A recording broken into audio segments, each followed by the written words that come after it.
Good morning बच्चों। कल हमने ये पाठ यहाँ तक पढ़ा अपना 28 पेज तक। ये दादी जो है उसको मिठाई वाले को रोकती है और मिठाई का मोल भाव करती है। तो दादी बोली, 16 तो बहुत कम होते हैं, भला 25 तो देते मिठाई वाला। नहीं दादी, अधिक नहीं दे सकता, इतना भी देता हूँ।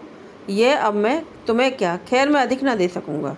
रोहिणी दादी के पास ही थी, बोली, दादी फिर भी काफ़ी सस्ती दे रहा है, 4 पैसे की ले लो, ये पैसे रहे। मिठाई वाला मिठाइयाँ गिनने लगा। हाँ तो 4 ही दे दो।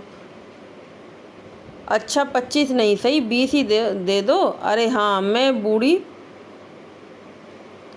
हुई, मोल भाव अब मुझे ज़्यादा करना आता नहीं। अब वो वृद्धा है लेकिन फिर भी सोच रही है कि कुछ 2-4 तो ज़्यादा दे जाए, इसलिए वो इस तरह कह रहे हैं। अच्छा 25 नहीं तो 20 दे दो।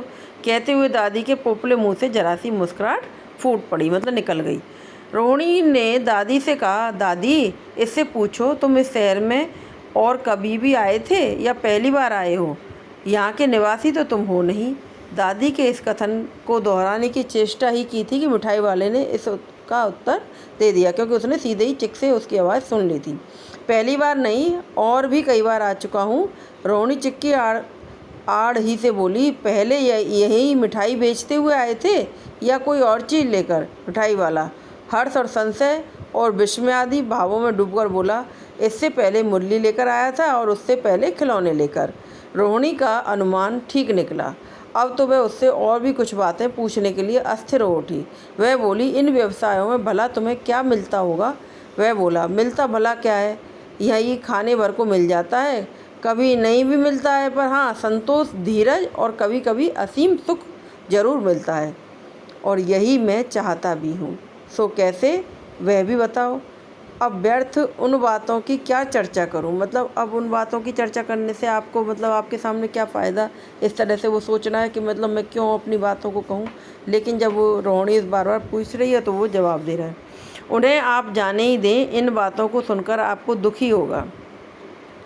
जब इतना बताया है तब और भी बता दो। मैं बहुत उत्सुक हूँ, तुम्हारा हर्जा ना होगा।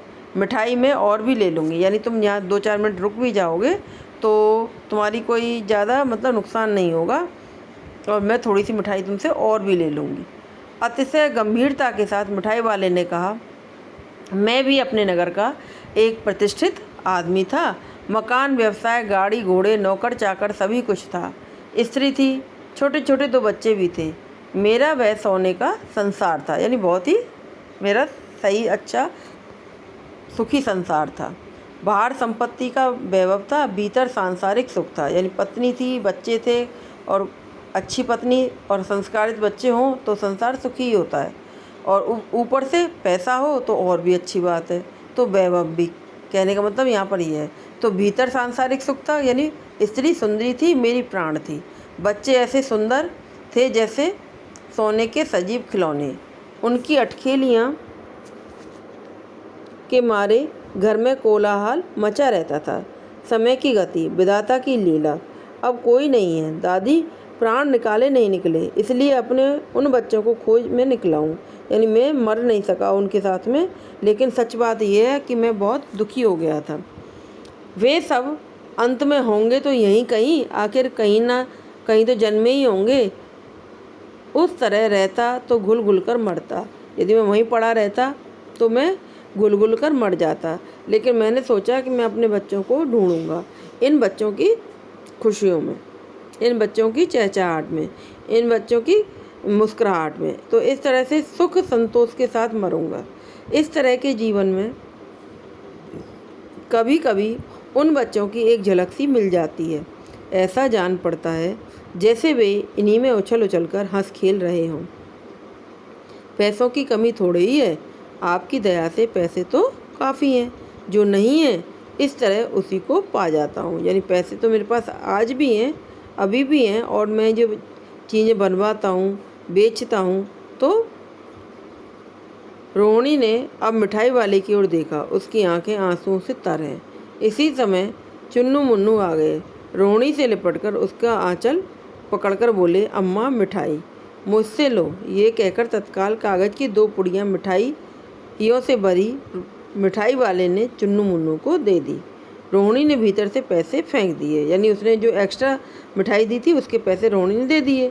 मिठाई वाले ने मिठाई उठाई और कहा, अब इस बार ये पैसे ना लूँगा, यानी मैं अपनी तरफ से अपनी खुशी से इन बच्चों को दे रहा हूँ, इसलिए ये मैं पैसे अब तुमसे नहीं लूँगा, क्योंकि ये बच्चे ऐसा लगता है जैसे मेरे जैसे ही बच्चे हों। दादी बोली, अरे अरे ना ना ना, अपने पैसे लिए जा भाई। तब तक आगे फिर सुनाई पड़ा इसी प्रकार मादक और मृदुल स्वर में बच्चों को बहलाने वाला मिठाई वाला। और इस तरह से मिठाई वाले ने पैसे नहीं लिए और वह आगे बढ़ गया।